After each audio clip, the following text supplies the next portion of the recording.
Josep Guardiola ha sido, sin duda, uno de los jugadores más recordados del FC Barcelona. Salió de la cantera y tuvo la ocasión de formar parte del Dream Team de Johan Cruyff. Ganó con el equipo culé la primera Champions de su historia en 1992 y ganó, entre otras cosas, 6 ligas, convirtiéndose en un referente deportivo en la historia del club. En este vídeo no vamos a hablar de lo que fue su época como entrenador, ya que de eso todos nos acordamos a la perfección. Abandonó el Barça en el año 2001, siendo el jugador que más títulos había logrado con el conjunto azulgrana hasta ese momento, y después de estar 11 años en la primera plantilla, y lo abandonó para recalar en la Serie A italiana, en concreto en el Brescia, modesto club que en aquel momento pasaba por uno de sus mejores momentos históricos, donde compartió vestuario con leyendas como Roberto Baggio. Comenzaba una nueva etapa en su carrera, pero desgraciadamente no le fue tan bien como él esperaba, ya que estuvo a punto de ir a prisión por un supuesto dopaje y su nombre quedó manchado durante muchísimos años. Veamos qué pasó y descubramos el contexto de todo el asunto. Presta atención porque esto solo lo vas a poder escuchar aquí, en Historias de Venom.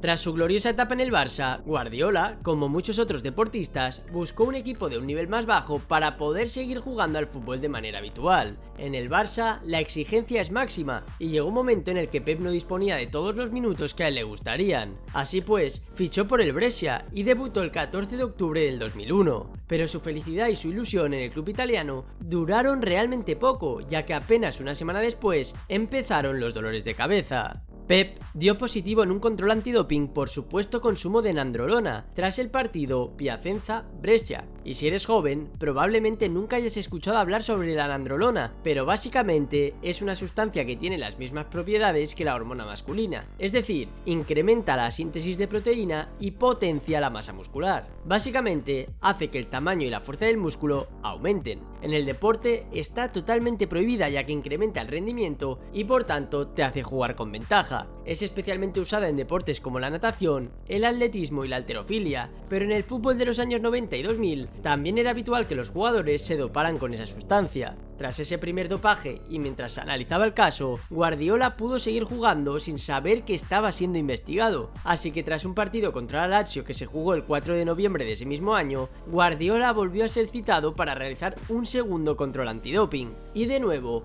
volvió a dar positivo por la misma sustancia. En ese momento ya sí saltaron todas las alarmas y se inició un procedimiento sancionador que terminó con una sanción brutal para Guardiola, tanto económica como deportiva, sanción de la que hablaremos un poquito más adelante. Pero no solo eso, también se abrió contra Guardiola un proceso penal, y fue el más grave de todos porque Pep estuvo a punto de entrar en la cárcel por ese motivo. De hecho, fue incluso condenado en primera instancia, aunque finalmente no llegó a cumplir condena. No tengas prisa, esto también lo vamos a explicar un poco más adelante en este vídeo. Por ahora, dale like, suscríbete y comparte estos vídeos en Twitter para que más gente pueda conocer estas historias ocultas del fútbol. Para ponerte en contexto, debes entender que en esa época el fútbol no era como ahora. Los casos por dopaje en el fútbol italiano se habían disparado y las autoridades italianas habían comenzado una verdadera cruzada contra el dopaje. De hecho, hubo muchos otros jugadores muy conocidos que fueron sancionados, como por ejemplo Edgar Davids, que fue jugador del Barça, Jaap Stam,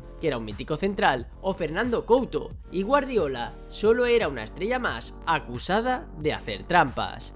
Pero vamos a repasar detenidamente los hechos y cómo fue exactamente todo lo que pasó. ¿Te acuerdas que el 4 de noviembre Guardiola dio positivo por segunda vez? Pues 18 días después, el 22 de noviembre de 2001, el Comité Olímpico Nacional Italiano, que a partir de ahora llamaremos CONI, informó a los pertinentes organismos futbolísticos del primer positivo por nandrolona de Guardiola, el que habían detectado en el partido entre el Piacenza y el Brescia. Obviamente, la comisión disciplinaria de la liga suspendió poco después de forma cautelar al jugador a la espera de resolver el asunto. Guardiola, obviamente, al día siguiente salió a defenderse y explicó que él llevaba 4 años tomando un complejo vitamínico prescrito y autorizado por los médicos, con el que además nunca había dado positivo en ningún control. Además, dijo que se defendería hasta el final de las acusaciones y que él era totalmente inocente. Pero Pep todavía no sabía lo que le esperaba, y es que tan solo 6 días después, el 28 de noviembre del 2001, el CONI informó de un segundo positivo de Guardiola, también por nandrolona. La comisión disciplinaria de la liga abrió un segundo expediente y le impuso una segunda suspensión cautelar, al tratarse este de un nuevo caso.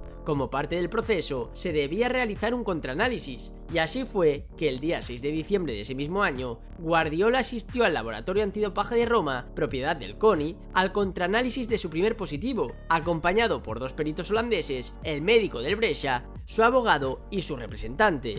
Y el día 11 de diciembre se llevó a cabo el contraanálisis del segundo positivo. No obstante, ambos positivos se confirmaron tras los pertinentes contraanálisis. Guardiola en ese momento se quedó sin defensa y quedó formalmente acusado por dopaje. Todo en su mundo se volvió negro. El día 18 de diciembre, Guardiola declaró durante 2 horas y media ante el fiscal jefe de la Fiscalía Antidopaje del CONI, y también declaró el doctor Ramón Segura, médico español que desde hace años prescribe al jugador las vitaminas, que posteriormente, por cierto, fue asesor nutricional del Barcelona durante muchos años, cuando Guardiola era entrenador del club. El médico ya alegó en su momento que el jugador no había consumido ningún tipo de sustancia ilegal y que su presencia podía deberse a que su cuerpo lo producía de forma natural o a otros factores no necesariamente prohibidos.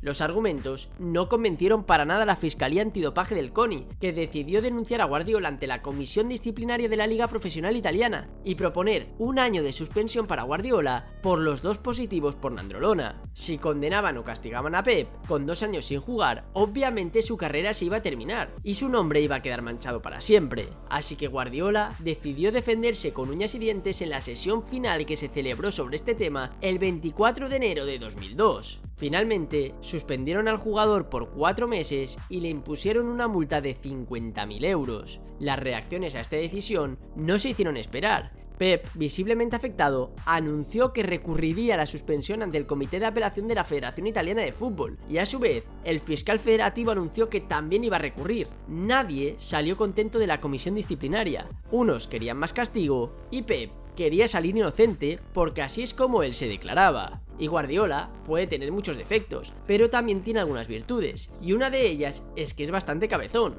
y esta vez no fue diferente. Recurrió, apoyado por su entonces club, el Brescia, que se unió al recurso. También recurrió, como hemos dicho, la Fiscalía. No obstante, el día 8 de febrero de 2002, el Comité de Apelación determinó lo siguiente. Determinó no aceptar los recursos de Guardiola, el Brescia y de la Fiscalía Antidopaje, y mantuvo los 4 meses de suspensión al jugador y los 50.000 euros de multa. Además, le impuso a Guardiola 4 meses de controles antidopaje por sorpresa, una vez ya hubiera terminado su suspensión. Así que los recursos no sirvieron de nada y Pep tuvo que cumplir sanción. Los meses de sanción deportiva terminaron el día 22 de marzo de 2002, y ya el 24 de marzo de 2002, Guardiola pudo disputar los 90 minutos en la goleada del Brescia frente al Perugia, cerrando con ese partido una de las etapas más duras de la vida deportiva del jugador, según él mismo contaba en una entrevista. Por suerte para él, la temporada continuó y Guardiola fue reconocido por sus buenas actuaciones. La Roma lo acabó fichando la temporada siguiente. No obstante, Capello, el entonces entrenador, no apostó por él y jugó solamente 5 partidos, por lo que el catalán acabó volviendo al Brescia en el mercado de invierno para terminar allí la temporada 2002-2003. Posteriormente, la leyenda del Barça se marchó a jugar a Qatar, donde coincidió con otros grandes jugadores como Batistuta o Fernando Hierro, y tuvo una actuación destacada, siendo nombrado mejor jugador extranjero. Sin embargo, las malas noticias no habían terminado para el buen jugador español. En efecto, cuando todavía no se había retirado, le llegó un nuevo mazazo. El día 12 de mayo de 2005, el Tribunal de Justicia de Brescia condenó a Guardiola a 7 meses de prisión por su positivo en nandrolona. El jugador siguió manteniendo su inocencia en todo momento, y con la ayuda de sus abogados y de otras personalidades del deporte, como el mencionado Dr. Segura, recurrió la condena y logró que el 24 de octubre de 2007 el Tribunal de Apelación de Brescia le absolviera porque el hecho no subsistía, sin tener que entrar en prisión.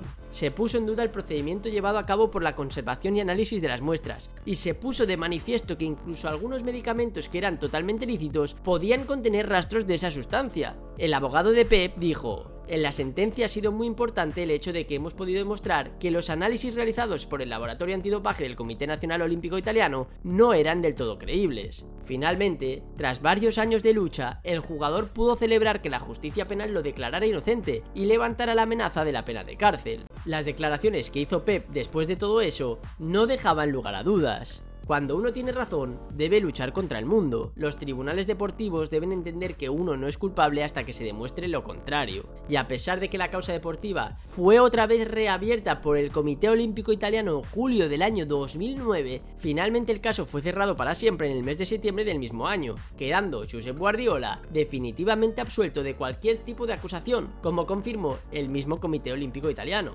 ¿Y tú? ¿Conocías esta historia del supuesto positivo de Guardiola? Han pasado muchos años de estos hechos, pero sin duda la importancia de Guardiola como entrenador en la historia del fútbol hace que sea interesante que conozcas esta historia. Déjame tu opinión en los comentarios. Si te ha gustado el vídeo, no olvides suscribirte y darle like, y si te interesa seguir la actualidad del Barça, no olvides seguir también el canal del Spider Culé. Gracias por verme, recuerda que esto no es nada sin ustedes, y nos vemos en próximos vídeos aquí, en Historias de Venom.